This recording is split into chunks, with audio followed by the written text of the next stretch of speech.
La nuit était profonde. Les collines reposaient sous un ciel sans lune. Mais dans une petite maison de pierre, une lumière brûlait. Sur une table, un vieux rouleau. Ezra, un vieil homme aux mains marquées par les années, le tenait doucement, comme on tient un trésor. Ses lèvres murmuraient. La parole est une lampe à mes pieds, une lumière sur mon sentier.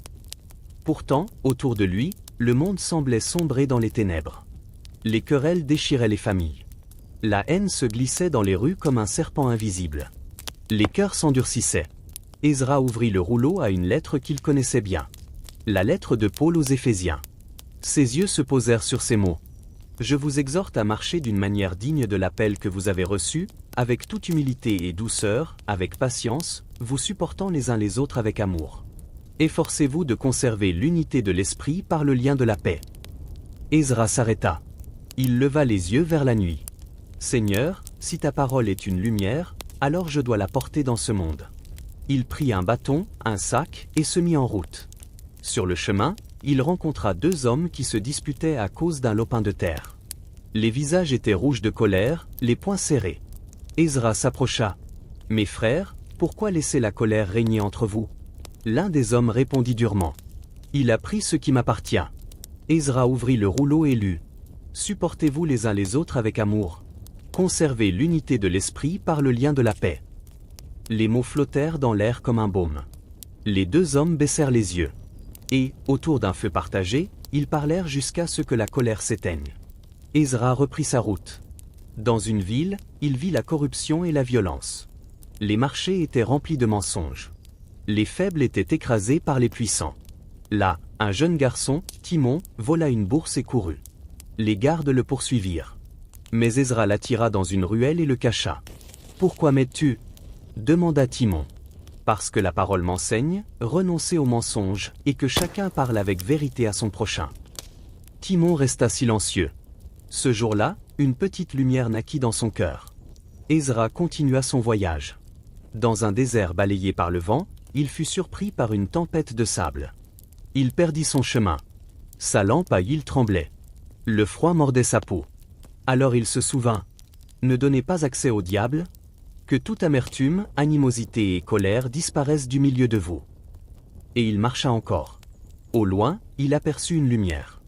Une petite maison où des croyants priaient. Ils l'accueillirent, lui lavèrent les pieds, lui donnèrent du pain. « Pourquoi faites-vous cela pour un étranger ?» demanda-t-il. « Parce que nous marchons comme des enfants de lumière. » Le lendemain, Ezra reprit la route avec un cœur réchauffé. Dans un autre village, il trouva Timon à nouveau. Mais Timon n'était plus un voleur. Ses mains étaient calleuses du travail. Il aidait les veuves et nourrissait les orphelins. « La parole que tu m'as lue, dit Timon, je l'ai gardée dans mon cœur, et elle a changé ma vie. » Ensemble, ils retournèrent dans le village d'Ezra. Là où il y avait division, ils parlèrent de paix. Là où il y avait haine, ils parlèrent d'amour. Là où il y avait mensonge, ils annoncèrent la vérité. La nuit était toujours là. Mais elle n'était plus aussi sombre. Car dans chaque maison, une lampe brûlait. Et sur chaque table, un rouleau ouvert. Ezra comprit. La Bible n'efface pas toujours la nuit, mais elle éclaire chaque pas jusqu'à ce que l'aube se lève. Marchez comme des enfants de lumière, et que toute votre vie soit pour la gloire de Dieu. Dans le village d'Ezra, la lumière de la parole commença à se répandre. Ce n'était pas une lumière éclatante qui effaçait toute ombre, mais une flamme discrète, de maison en maison, de cœur en cœur. Timon, le jeune homme autrefois voleur, se mit à enseigner aux enfants du village. Il leur racontait comment il avait marché dans les ténèbres, et comment une seule parole de la Bible avait changé son chemin. Un soir, autour du feu, une vieille femme dit « Nous vivons dans des temps difficiles. Les querelles, la pauvreté, la jalousie, elles reviennent toujours. » Ezra lui répondit « C'est pourquoi nous devons chaque jour renouveler notre esprit, comme Paul l'a écrit, revêtez l'homme nouveau, créé selon Dieu dans la justice et la sainteté de la vérité. » Mais tous ne voulaient pas entendre. Un groupe d'hommes du village se moquait d'eux. Ces paroles sont bonnes pour les rêveurs, pas pour ceux qui doivent survivre. Ezra ne répondit pas par la colère. Il se souvint que toute amertume, animosité, colère, éclat de voix et calomnie disparaissent du milieu de vous. Au lieu de crier, il pria en silence. Et peu à peu, les moqueries cessèrent. Un matin, un messager arriva, portant une nouvelle inquiétante. Dans un village voisin, une épidémie se propageait. La peur envahit les habitants. Mais Ezra dit, « Nous irons leur apporter de la nourriture et de l'eau. » Certains hésitèrent. « Et si nous tombons malades ?» Timon répondit, « La lumière n'est pas faite pour être cachée, mais pour briller là où la nuit est la plus noire. » Ils partirent, traversant les collines. Dans le village malade, ils trouvèrent des visages amaigris, des cœurs désespérés. Ezra ouvrit le rouleau et lut à haute voix. « Soyez bons les uns envers les autres, compatissants, vous pardonnant réciproquement, comme Dieu vous a pardonné en Christ. » Ils distribuèrent du pain, de l'eau, des vêtements. Mais surtout, ils partagèrent l'espérance. Des semaines plus tard, certains malades guéris vinrent jusqu'au village d'Ezra. Et eux aussi allumèrent des lampes dans leur maison. La nuit était toujours là. Mais elle reculait, pas à pas. Ezra regarda le ciel étoilé. « Seigneur, je ne suis qu'un vieil homme avec un rouleau, mais ta parole est plus forte que toutes les ténèbres. » Et sa voix résonna dans le silence. « Marchez dans la lumière, comme des enfants de lumière, et que vos vies deviennent un témoignage vivant. » Les saisons passèrent. Dans le village d'Ezra, les récoltes furent abondantes et les champs revinrent dans les rues. Mais la lumière ne brillait jamais sans être contestée. Un homme, nommé Damar, arriva d'une grande ville. Il parlait avec éloquence, mais ses paroles semaient la discorde. Pourquoi suivre un vieux rouleau poussiéreux ?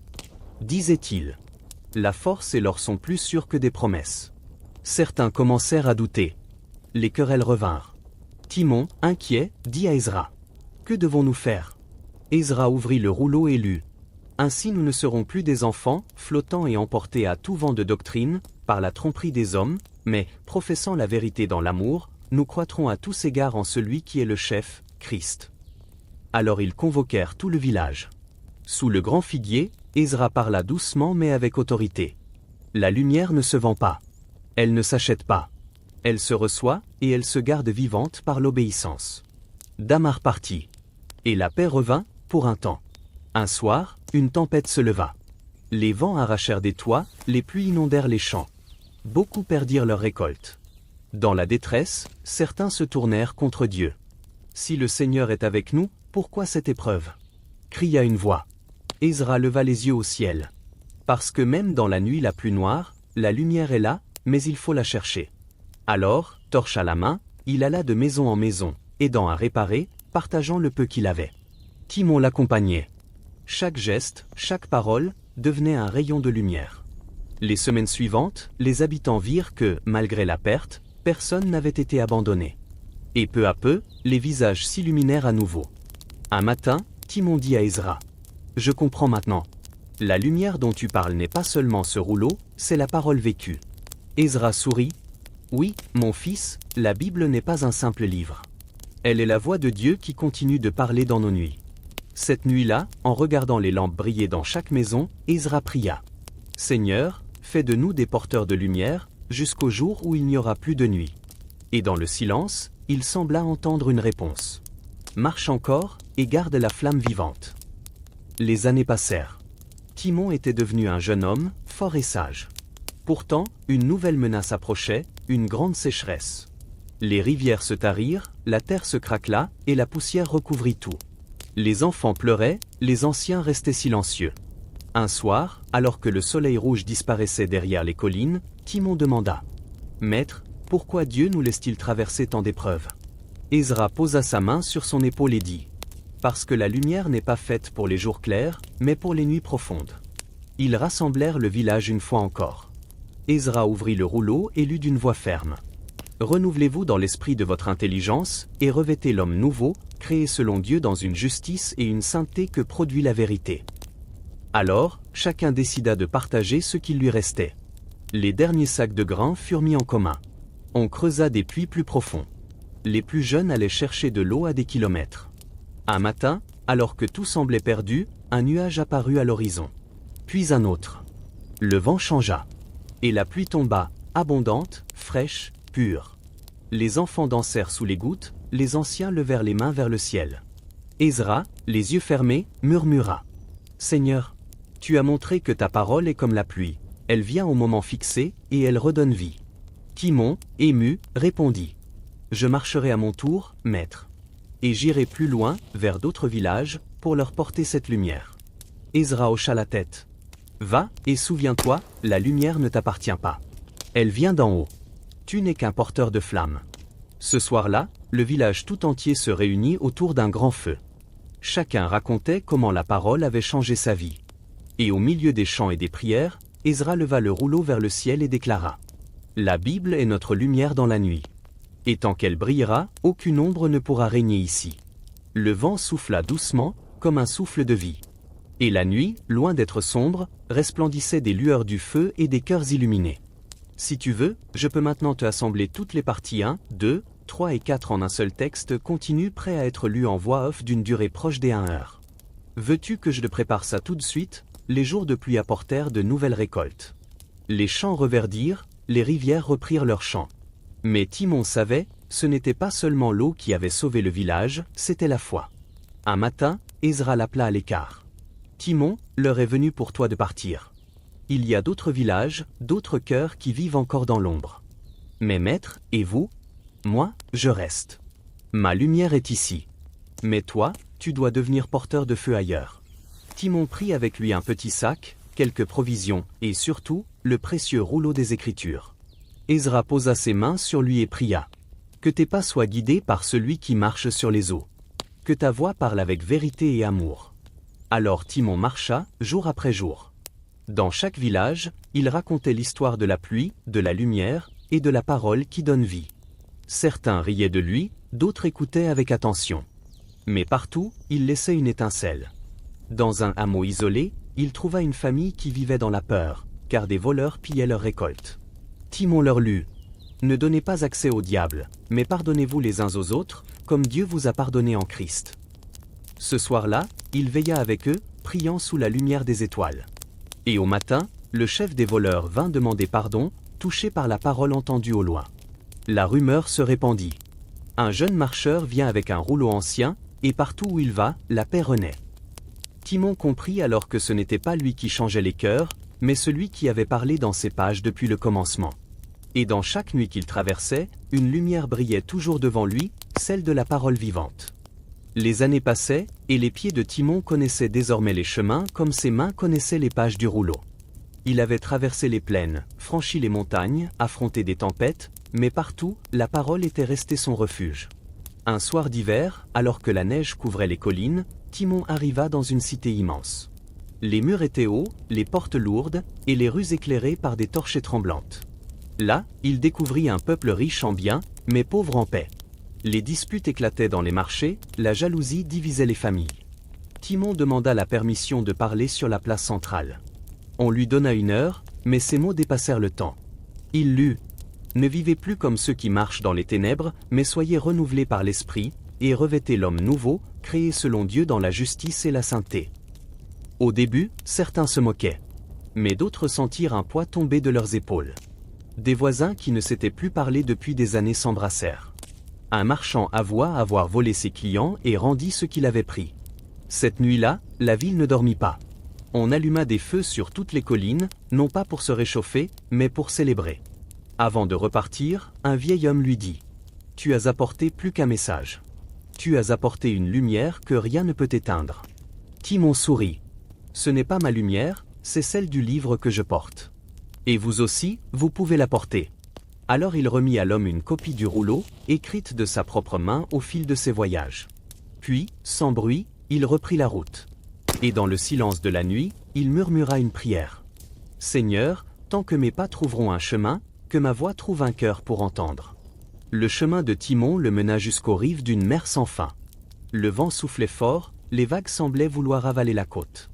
Là, un port grouillait de marins venus des 4 coins du monde. Ils parlaient des langues différentes, portaient des vêtements étrangers, et transportaient les histoires de leur peuple. Timon s'assit au milieu d'eux et ouvrit son rouleau.